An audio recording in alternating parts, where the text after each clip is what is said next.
ऐक नाही तर एक मुस्कुट चालू केलंय. नमस्कार, मी मनीषा कुलकर्णी. आज मी आमच्या इथं कणेरीमध्ये आमच्या पारंपरिक घरामध्ये शेतामध्ये आम्ही आलेलो आहोत आणि माझी जी काही नातवंड आम्ही सगळे गेट टुगेदर म्हणून जमलेलो आहोत. तर प्रत्येकजण एक एक कला काहीतरी शिकतंय. त्यामुळं आपण म्हटलं त्यांची काय काय कला आहे ती विचारूनही घ्यावी आणि आपल्यासमोर सादर करावी की ही लहान मुलं कशी म्हणजे कलेमध्ये त्यांना किती आवड निर्माण झालेली आहे आणि ते आपली कला कशी जोपासतायत आणि सुरुवात त्यांची कशी झाली हे सादर करणार आहे मी. हा माझा नातू, माझ्या पुतणीचा मुलगा. नमस्कार. नमस्कार. तुझं नाव काय? माझं नाव आदित्य श्रीवल्लभ कुलकर्णी आहे. हा, आदित्य श्रीवल्लभ कुलकर्णी. तू कितवीत शिकतोस? मी चौथीत शिकतो. चौथीत शिकतोस.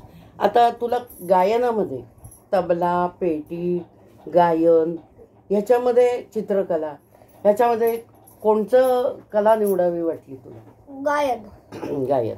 तर गायनच का निवडावी वाटली? कारण की गायन मध्ये आवाज जो असतो तो मोकळा होऊ शकतो आणि चांगला आवाज आपण गाऊ शकतो. कुठं फंक्शनला गेलो तिथं गाऊ शकतो आपण आणि आपण आनंद आपला व्यक्त करू शकतो. कारण गाण्यामध्ये वेगवेगळ्या प्रकारच्या भावना असतात.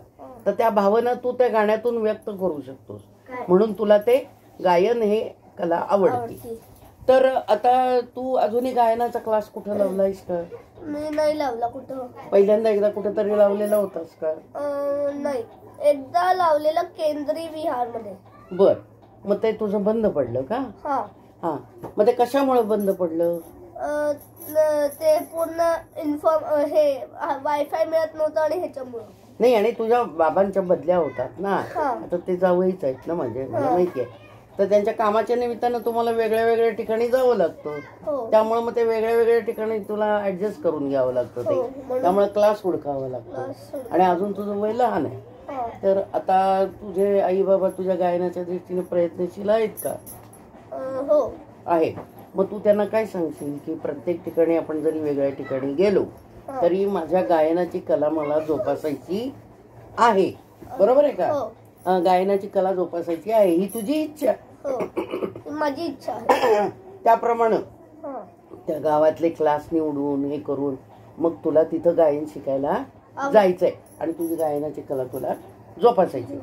बर, तू आता शाळेतल्या काही सांस्कृतिक कार्यक्रमामध्ये भाग घेतोस का? कधी गायनाचा प्रयत्न केलायस का? मग काय तुझ्या ह्याच्यामध्ये काय काय गॅदरिंग असतं त्याच्यामध्ये काय म्हणून दाखवलंयस का कधी? काय? हो, मी म्हणून दाखवलं. हा, मग ते म्हणून दाखवशील मला? हा, म्हण. सोचो तो क्यों है आज सहमा पानी ये सुपर चाप पानी क्यों, चलो बदल दे ये कहानी बचा ले निशानी हम, पूछेगी धरती कब तहाँ थे तुम, नदी रो रही थी तब कहा थे तुम, स्वच्छता और पानी हमको बचानी है ये जिंदगानी. मग हे गाणं तुला कोणी शिकवलं? आमचे जे टीचर आहेत त्यांनी शिकवलं. त्यांनी शिकवलं तुला. हे गाणं खूप छान आहे आणि हे संदेशपर गाणं आहे. आता गायनामध्ये काही तसं नसतं. ते राग असतात, त्याप्रमाणे गाणी शिकायची असतात आपल्याला आणि मग त्याच्यात संदेशपर येतात, भजन येतं, भारुड येतं, म्हणजे बरेच प्रकार आहेत ते गाण्यामध्ये. मग ते सगळं तुम्हाला तू गायनाच्या क्लासला गेलं की तुझं ते क्लास जसा डेव्हलप होईल तसं तुला शिकायला मिळेल आणि तू असा. बर, शाळेमध्ये तुला काय व्हावं वाटतं त्याच्या अभ्यासापासून?